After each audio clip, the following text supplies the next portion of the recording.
All right.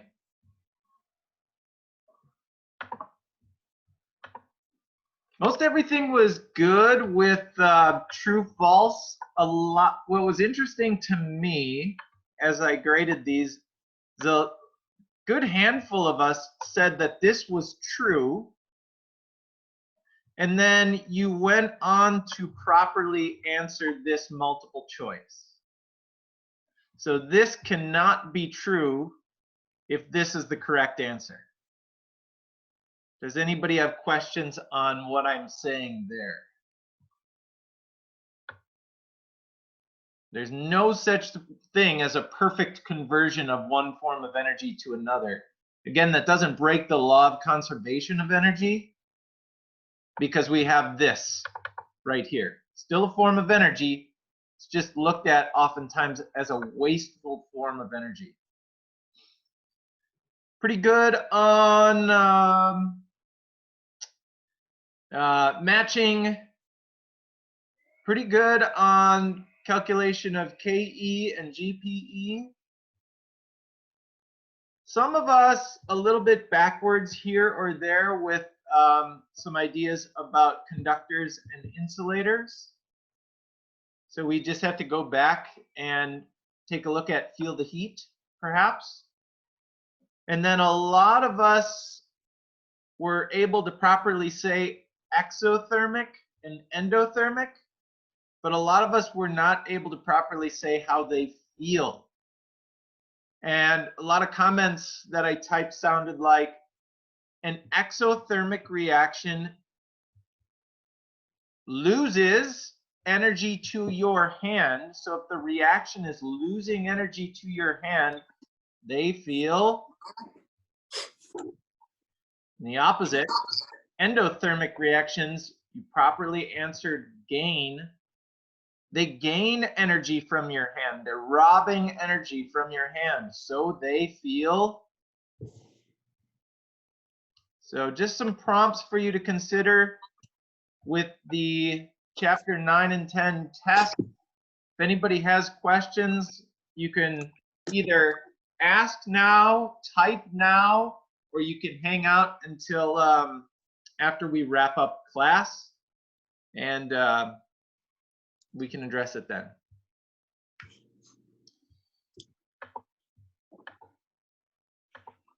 All right, we are going to transition into notes. I still need Brian, it looks like Michael, Jackson, Violet. If you have video, Court, if you have video, turn it on, please. How many of us got to our work and power notes? I know some of you were requesting access to this. For whatever reason, it seems like Google has shared the way, or has changed the way sharing works. So I think I got it now. If you go back to the daily doc, it should be accessible. So we're going to talk about work and power, and these two are very, very closely related to energy. If you have printed notes, that's great. If you're relying on computer-based notes, it might be difficult to fill some of these blanks in. So I think paper-based works best, but however you need to go about it, let's get started. So can anybody remember from yesterday's test, how do we define energy? Transfer of energy. Well, that's the definition of work. It's the transfer of energy. And my question is, what's the definition of energy? Ability to do work. Yeah, good. So I just want to, this is something I said at the beginning of our chapter on energy, that the two definitions, work and energy, they sound very similar. They kind of go in a circle. What is work? It's the transfer of energy. What is energy? It's the ability to do work. They're so closely related, so close in fact that they have the exact same units. When we calculate work, they have the exact same units. So there's just really one word that we have to emphasize, and it's this highlighted one here. It's looking at transferring something. So when we transfer energy from one object to another, we've done work to that object. So there's this idea here that applying force to something doesn't always mean work has been done on that object. And when we transition down into number 2 here with these drawings, hopefully that'll make sense. Number 2 says that force and movement need to be in the same direction in order for work to be done. Force and movement need to be in the same direction in order for work to be done.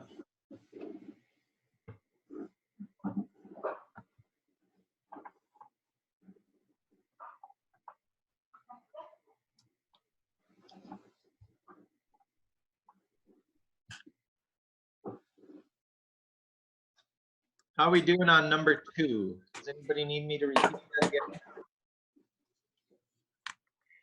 Yes, please. Okay, so we say that force and movement need to be in the same direction for work to be done, for it to be considered work.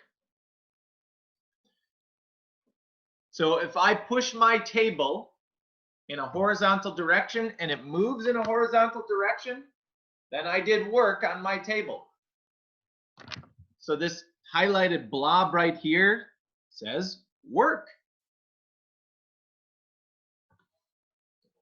And if I force my computer up and it moves up, then we call it work.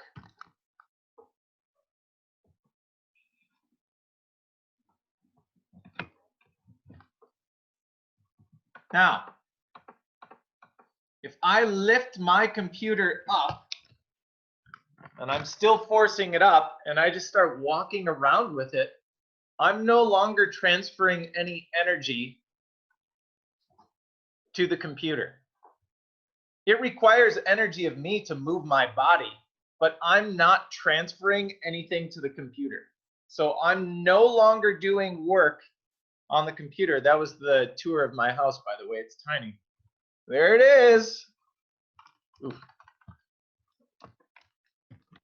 If the 2 arrows point in different directions, then it's no longer considered work. You're not transferring energy to another object. So when our drawing looks like this, we say, that's not work.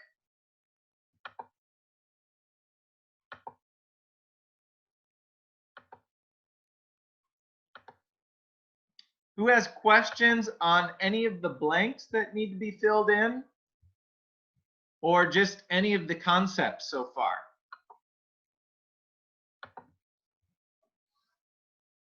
So to clarify, the second one's not work? Who was that? Who asked that question? That's me, Brian.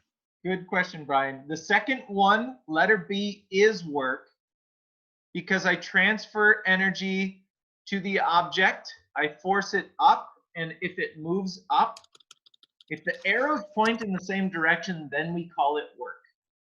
Okay. You've transferred energy to that object. I just gave it some gravitational potential energy. Okay. Good question. This one here, where the arrows point in 2 different directions, that's not work. You're no longer transferring energy to that object. Anything else before we move on to Roman numeral 2? Our very last tools of the year. So I don't know how many of you still have a toolbox, but if you do, now's the time. All right, I'll find mine. Whoa.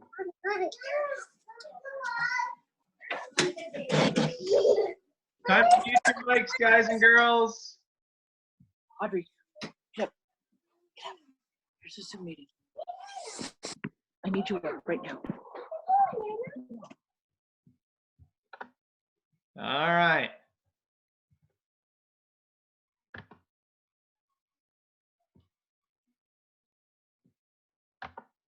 Didn't have my toolbox open. Okay. Yes. So if I scroll down, it's been a while. Here we go.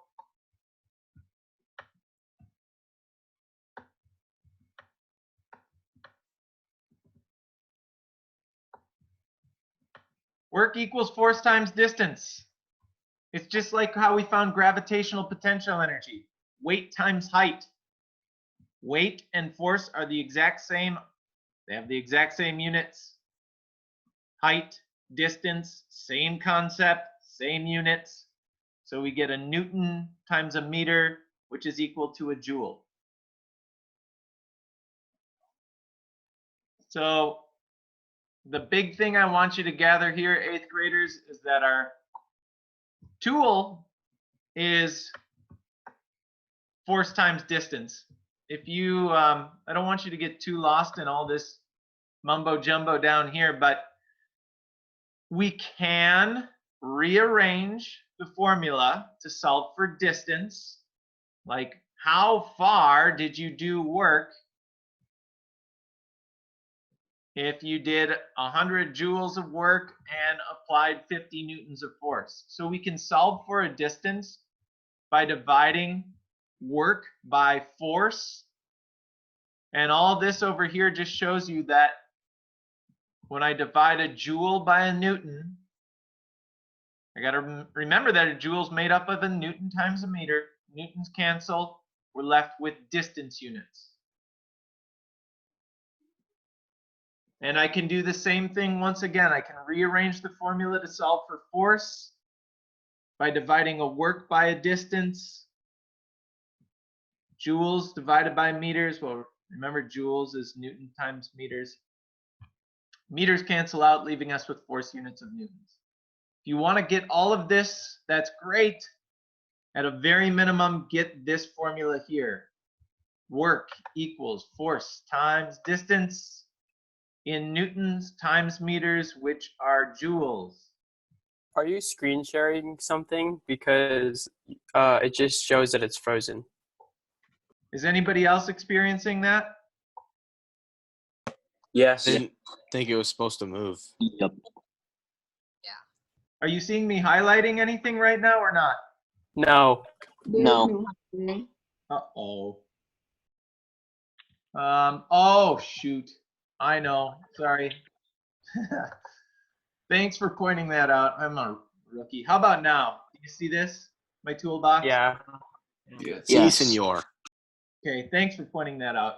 So here's the formula. Force times distance. Newtons of force, meters of distance gets us joules. What? Things are breaking down on this end. I was swearing yesterday with the 7th graders. Uh-oh. Yeah, it's on video. There's this formula that I can use to solve for distance when I divide work by force. Work in joules divided by force in newtons. Just got to remember that a joule is made up of a newton times a meter. Our newtons would cancel. Force. We can also solve for force with this formula by dividing work by distance. Remembering again that a joule is a newton times a meter. Meters cancel out, leaving us with force units, newtons. How about that? Is that better? Any questions? All right. I got to go back to the notes. So one of the big things that I want to just point out about this formula for work is that it doesn't require time. Work is force times distance. Work can be done fast, work can be done slow, it doesn't matter. When we start to talk about how fast or slow you did something, that's when we start talking about power. Power is something completely different. It's related, but it's different. Power is how fast energy is, or sorry, how fast work is done, or how fast energy is transferred. I'll say that one more time. Power is how fast you do work. So how fast work is done, or how fast energy is transferred.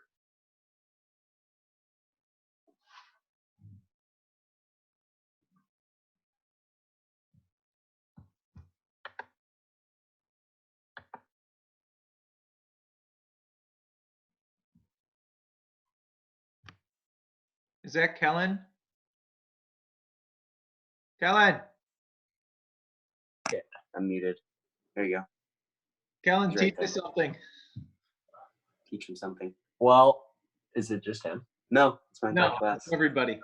Oh, Hey there. Well, you should tell your class that if they go on to be future doctors or business people, Yeah. they shouldn't handle the rescheduling of the MCAT like the AAMC is right now.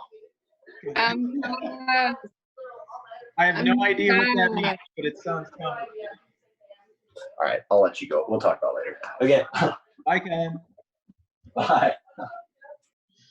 How are we doing with capital letter A? Then we're going to go back to our toolbox one final time. We'll need this tool for the lab that I'm going to introduce to you next. And this tool is the last part of our notes.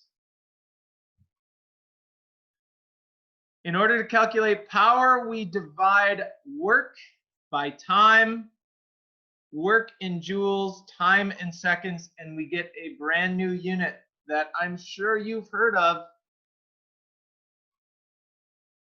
But now we're putting something to it. Watts.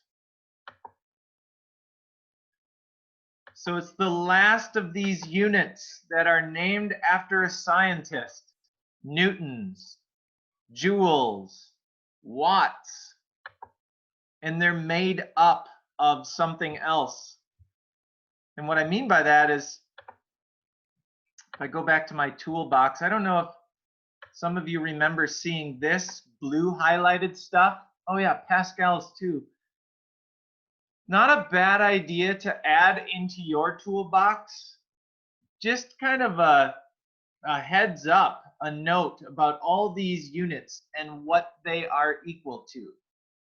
A kilogram times a meter per second squared is what a Newton is equal to. A Newton over a meter squared is what a Pascal is equal to. We won't need this one anymore this year, but good review. A Newton times a meter is a joule. And a joule over a second is a watt. It's a lot to remember. It's a lot to keep straight. So it might not be a bad idea to just put this all in one place.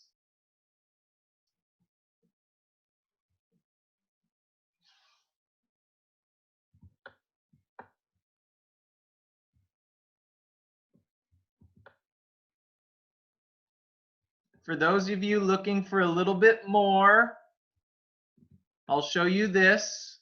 If this is confusing, you can kind of tune me out. I just want to point out to you that here's our formula. Power equals work divided by time. Work in joules, time in seconds gives us watts. Everybody needs to know this. This is the extra part. I could rearrange this formula to solve for work. Work can be solved by multiplying power by time. A watt is a joule per second. And if I multiply that by seconds, seconds and seconds cancel out, leaving me joules, work units. I could solve for time by dividing work by power. When I divide joules of work and watts of power the math gets really funky over here, but I do end up with seconds, time units. Any questions on what you're seeing on the screen?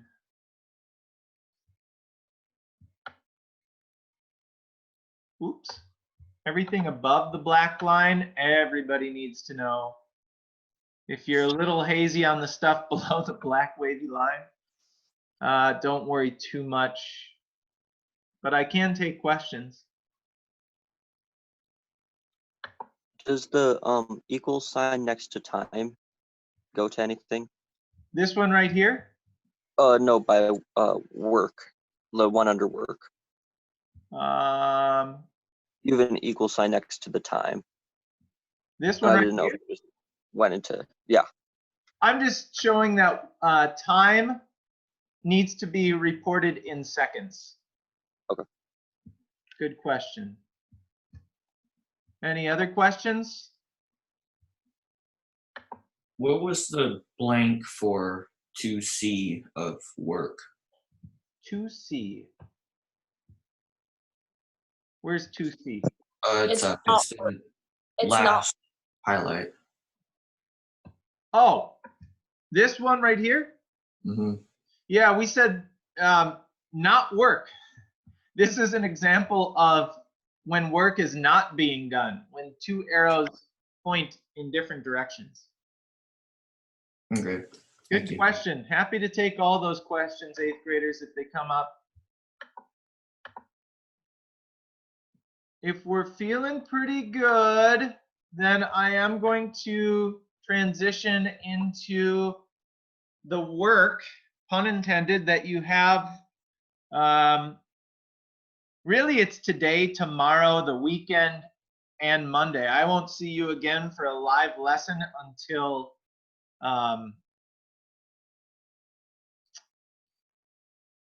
Tuesday, I do believe. So the Powerful Workout Lab is your responsibility. We're going to look at the amount of work that you generate when you lift your body up a flight of stairs. So, does the amount of work that you do depend on how fast you do it? We just said no. Work is force times distance. There's no element of time involved. Time comes into factor when we discuss power, the rate at which you do work. In this lab, you're going to calculate the work and the power for climbing a flight of stairs at different speeds. Then you'll compare your power with that of a 100-watt light bulb. I have a question. Yes. What does then have to do with time? Because I remember there's something about like if there's less time, you'd have more of something. Right, right.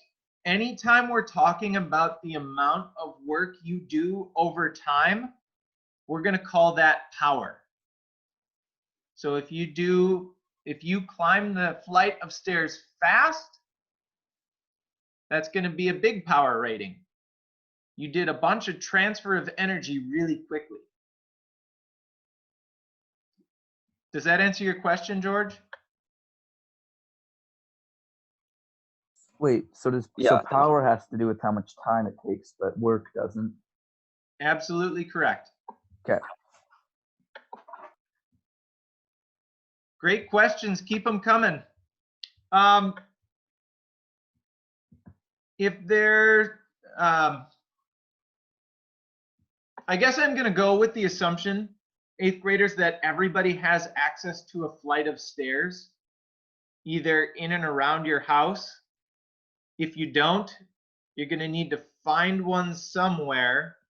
And I'm also going to go with the assumption that everybody has a stopwatch, whether that's on your wrist, on your phone, on a parent's phone, or something. This lab is normally one that we do in the span of one class period.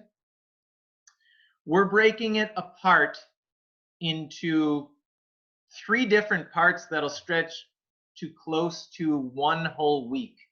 We'll be discussing conclusions for this, I believe, next week on Thursday.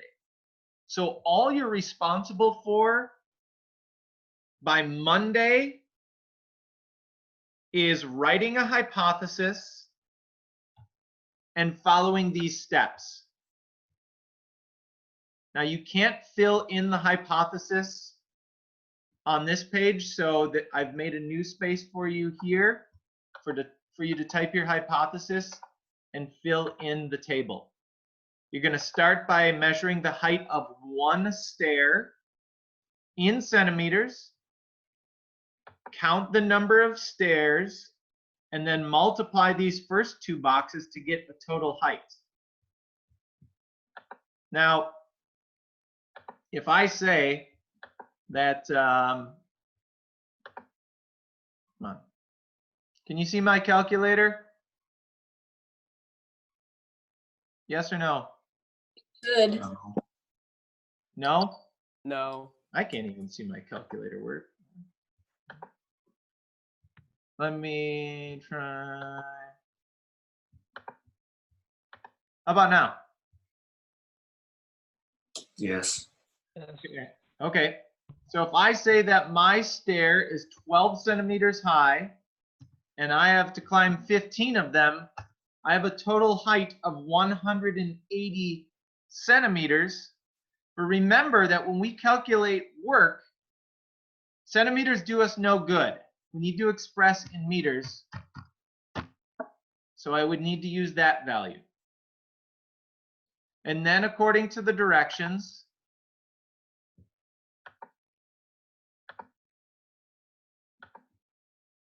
hopefully you can see the lab again. Then according to the directions, you're gonna walk up the stairs slowly. Then do a different trial where you walk up the stairs quickly, get your times in seconds, and that's it. That's all you need to do for part one. I want to quickly address the hypothesis, and then I'll take questions, and then we'll be good to go.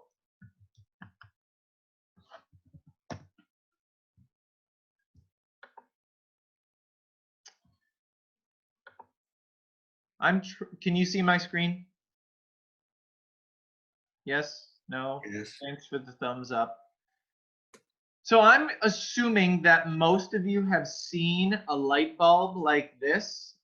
These are becoming less and less popular because they're not very energy efficient. But back in the days when this lab was written, these kind of incandescent light bulbs were what we had available. Most of what we use today, though, are fluorescent light bulbs, different.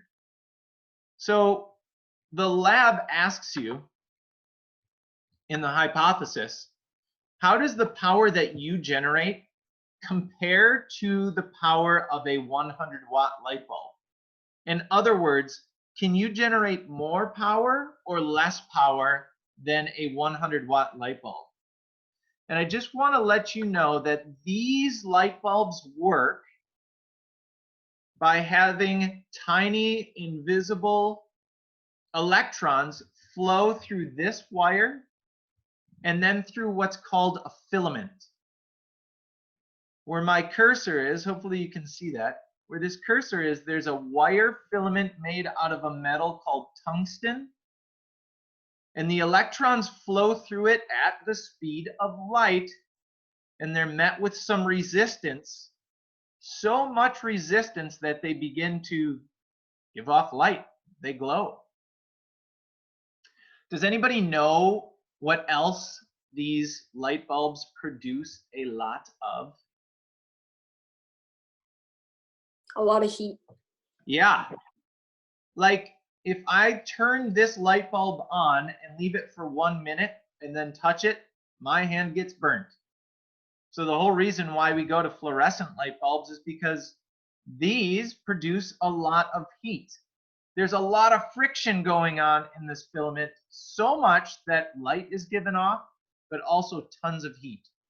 It's wasteful. It's wasteful energy. Fluorescent light bulbs, yeah, they heat up a little bit, but I can still handle them when they're on. So all of that is being said just for you to understand that when you write your hypothesis, you're essentially comparing you climbing a flight of stairs to billions and trillions and millions and billions of electrons flowing through the filament of a light bulb. Do you generate more power or less power, and why? So I hope that makes sense. If it doesn't, you're more than welcome to hang on, type questions or ask questions. If you have a pretty good sense of the notes, the toolbox, the lab, you are free to go. Thank you. See ya. Thank you.